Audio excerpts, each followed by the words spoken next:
আজ আমি মিষ্টি কুমড়োর একদম সহজ একটা নিরামিষ রেসিপি আপনাদের সাথে শেয়ার করব। মশলার একটু হেরফের করে যদি রান্নায় ব্যবহার করা হয় তাহলে মুখের স্বাদটাও যেমন বদল হয় আর রান্নার স্বাদও কিন্তু অপূর্ব হয়। আমিও আজ আমার এই রেসিপিতে সেটাই করেছি। কিভাবে রান্নাটা করেছি আর কেন রান্নাটা স্বাদে গন্ধে অসাধারণ হয়েছে সেটা পুরো রান্নাটা দেখলেই বুঝতে পারবেন।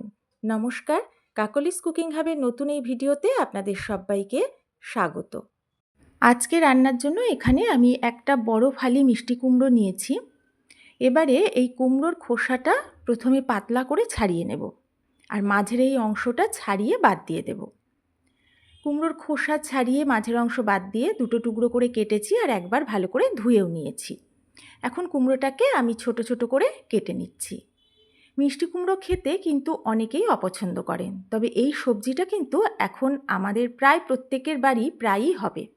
তাই যদি বিভিন্ন সময় বিভিন্ন রকমভাবে রান্না করা হয় তাহলে কিন্তু প্রত্যেকেরই খেতে ভালো লাগবে। যারা মিষ্টি কুমড়ো একদম পছন্দ করেন না তারা অবশ্যই আমার মতো করে একবার মিষ্টি কুমড়ো রান্না করে খেয়ে দেখবেন, ভীষণ ভালো লাগবে। দেখুন আমি কিভাবে কাটছি।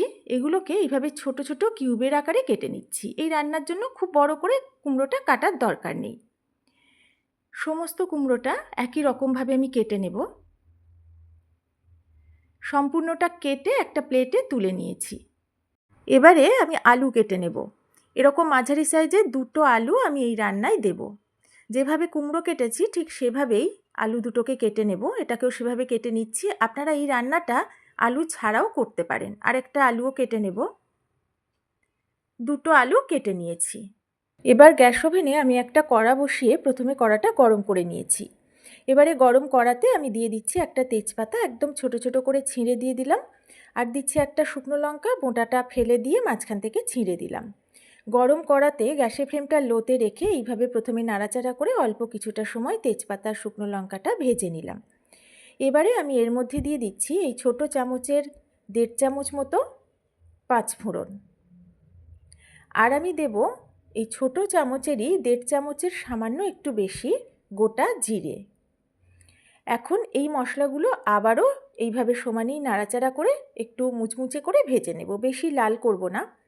এগুলো কিন্তু ভাজা হয়ে গেছে, সুন্দর গন্ধ বেরোচ্ছে, ঝুরঝুরে হয়ে গেছে। এখন এগুলোকে তুলে নেব। মশলাটা সম্পূর্ণ তুলে নেওয়ার পর ওই কড়াতেই দিয়ে দিচ্ছি কাসুরি মেথি, প্রায় 1 চা চামচ। লো ফ্লেমে অল্প একটু সময় নেড়েচেড়ে নেওয়ার পর গ্যাসের ফ্লেমটা অফ করে দিয়ে গরম কড়াতে এটাকে কিছুক্ষণ নাড়াচাড়া করলে এটা ভাজা হয়ে যাবে। খুব বেশি ভাজার দরকার নেই, ভাজাটা হয়ে গেছে। এখন এগুলোকেও তুলে রাখবো। ওই কড়াতেই আমি এবারে দিয়ে দিচ্ছি 1.5 টেবিল চামচ মতো সর্ষের তেল। তেলটা খুব ভালো করে গরম করে নিয়েছি। এখন এতে ফোড়নে দিচ্ছি প্রথমে একটা তেজপাতা, মাঝখান থেকে ছিঁড়ে দিলাম। এবারে আমি দিয়ে দেব একটা শুকনো লঙ্কা। এবার দেব প্রায় 1/2 চামচ মতো পাঁচফোড়ন। আর দেব একটা ছোটো এলাচ, মুখটা একটু ফাটিয়ে এর মধ্যে দিয়ে দিচ্ছি।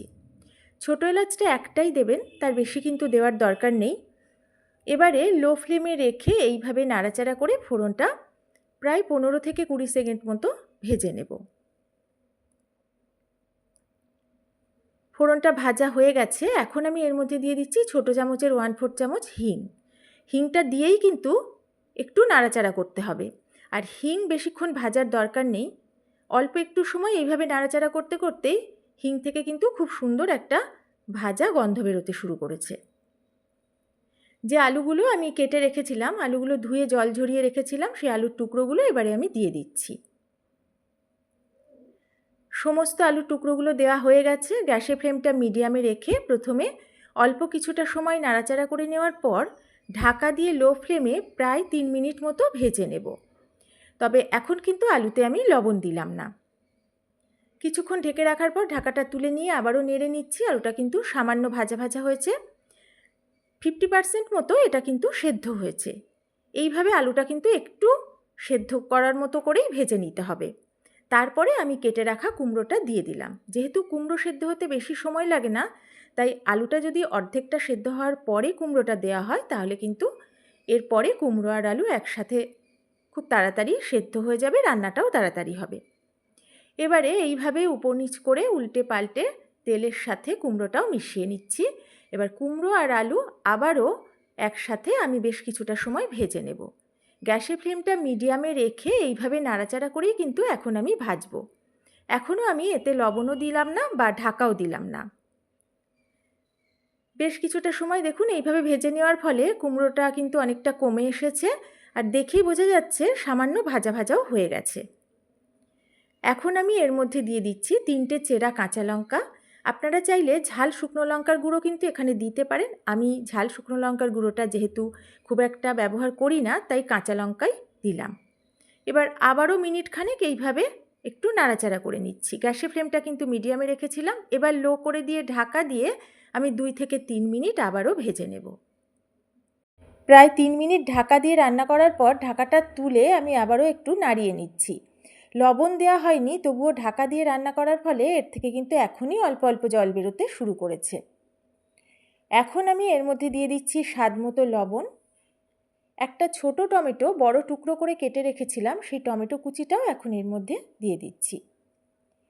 গ্যাসের ফ্লেমটা এখন মিডিয়ামে আছে। এইভাবেই আমি নাড়িয়ে চাড়িয়ে লবণ আর টমেটো কুচিটা খুব ভালো করে মিশিয়ে নেব। এটা ভালোভাবে মিশে যাওয়ার পর গ্যাসের ফ্লেমটা একদম লো করে দিয়ে ঢাকা দিয়ে কিছুটা সময় ভাজবো, যাতে এগুলো একটু সেদ্ধ হয়ে যায়। প্রায় 2 মিনিট মতো ঢাকা দিয়ে রান্না করার পর আমি ঢাকাটা তুলে এবার একটু দেখে নিচ্ছি। আলুটা একদমই প্রায় সেদ্ধ হয়ে গেছে। কুমড়োটা তো দেখেই বোঝা যাচ্ছে বেশ নরম হয়ে গেছে। আর টমেটোটা একটু দেখে নেব, টমেটোও কিন্তু সেদ্ধ হয়ে গেছে। এবারে আমি কিছু গুঁড়ো মশলা এখানে অ্যাড করব। প্রথমে দিয়ে দিচ্ছি 1/2 চামচেরও কম হলুদ গুঁড়ো। এবার কালারের জন্য দেব কাশ্মীরি লঙ্কার গুঁড়ো 1/2 চা চামচ পরিমাণ। যে মশলাগুলো আমি ভেজে রেখেছিলাম সেগুলো গুঁড়ো করে নিয়েছি। সেই গুঁড়ো মশলা এই ছোট চামচের 2 চামচ এখন এখানে দিয়ে দিচ্ছি। এবারে আলতোভাবে উপর নিচ করে নাড়িয়ে সমস্ত রকম মশলা আমি কুমড়ো আর আলুর সাথে মিশিয়ে নিচ্ছি। এখন আর ঢাকা দেব না, এইভাবে আলতোভাবে নাড়াচাড়া করে করে আমি প্রায় মিনিট 2 একটু ভেজে নেব, তাহলে হলুদ লঙ্কা গুঁড়োর কাঁচা গন্ধটাও চলে যাবে, আর এগুলো কিন্তু বেশ আরও একটু ভাজা ভাজা হবে। বেশ কিছুক্ষণ এইভাবে নাড়িয়ে আমি ভেজে নিলাম। সব কিছু কিন্তু সুন্দরভাবে মজে গেছে। এখন খুব অল্প করে একটু জল অ্যাড করে দিলাম। এই সময় কিন্তু জলটা খুবই কম দেবেন, কারণ সমস্ত সবজি কিন্তু একদমই প্রায় সেদ্ধ হয়ে গেছে, আর এই রান্নাটা ঝোল হবে না, মাখো মাখো হবে, আবার একেবারে শুকনোও হবে না। এখন জলের সাথে ভালো করে সবজি মশলা মিশিয়ে নিচ্ছি। গ্যাসের ফ্লেমটা এখন আমি একটু হাই করে দিয়েছি। এবারে আমি লো ফ্লেমে ঢাকা দিয়ে কিছুটা সময় রান্না করে নেব। মিনিট 2 মতো ঢাকা দিয়ে রান্না করেছি। ঢাকাটা তুলে নিলাম, ঝোলটা অনেকটাই কমে গেছে। এখন যেটুকু গ্রেভি আছে এরকম কিন্তু রাখবো।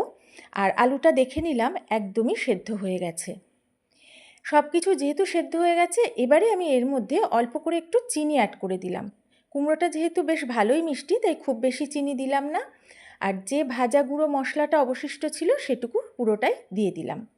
এবারে আলতোভাবে এই গুঁড়ো মশলা আর চিনিটা নাড়িয়ে সবজির সাথে মিশিয়ে নিচ্ছি। গ্যাসের ফ্লেমটা এখন লোতে আছে। যেহেতু চিনিটা দিয়েছি তাই চিনিটা গলে যাতে সবজির মধ্যে মিশে যায়, তাই এখন ঢাকা না দিয়ে অল্প একটু সময় মিডিয়াম ফ্লেমে রান্না করে নেব। অল্প কিছুটা সময় রান্না করে নিয়েছি। লবণ আর মিষ্টি আমি কিন্তু চেক করে নিয়েছি। লবণ মিষ্টি ঝাল সবটাই কিন্তু আপনারা আপনাদের স্বাদ অনুযায়ী দেবেন। এবার আমি গ্যাসের ফ্লেমটা অফ করে দিলাম। যে কাসুরি মেথিটা ভেজে রেখেছিলাম সেটা হাতে নিয়ে গুঁড়ো করে করে আমি এখন উপর থেকে ছড়িয়ে দিচ্ছি। খুব বেশি দেওয়ার দরকার নেই, আমি 1/2 চামচ মতো এর মধ্যে ছড়িয়ে দিয়ে দিলাম। এটা আর নাড়াবো না। এবারে আমি ঢাকা দিয়ে দেব, তারপর ঢাকা দিয়ে 5 মিনিট স্ট্যান্ডিং টাইমে রেখে দেব। 5 ফোড়নের ভাজা মশলায় বানানো নিরামিষ আলু আর মিষ্টি কুমড়োর এই তরকারি একদম রেডি। এটা রুটি, লুচি, পরোটার সাথে খেতে কিন্তু অপূর্ব লাগে। এছাড়া গরম গরম ভাতেও কিন্তু দুর্দান্ত লাগবে। যে কোনো নিরামিষ দিনে এই পদটা যদি থাকে, এর গন্ধটা এত সুন্দর হয় যে সেই গন্ধেই কিন্তু অনেকটা ভাত খেয়ে ফেলতে পারবেন। যদি আমার এই রেসিপিটা ভালো লাগে, পারলে আমার ভিডিওতে একটা লাইক করবেন, একটু শেয়ার করবেন। নতুন বন্ধুরা আমার ভিডিও ভালো লাগলে পাশে থাকবেন। পাশে থাকা বেল আইকন অল অপশানটা প্রেস করে রাখবেন, তাহলে আমার ভিডিওর নোটিফিকেশানটাও প্রথমেই পেয়ে যাবেন। আর এই রান্নাটা যদি ভালো লাগে অবশ্যই বাড়িতে বানিয়ে খেয়ে আমাকে কমেন্টে জানাবেন কেমন লেগেছে। তাহলে আজ এই পর্যন্তই। সবাই ভালো থাকবেন, সুস্থ থাকবেন।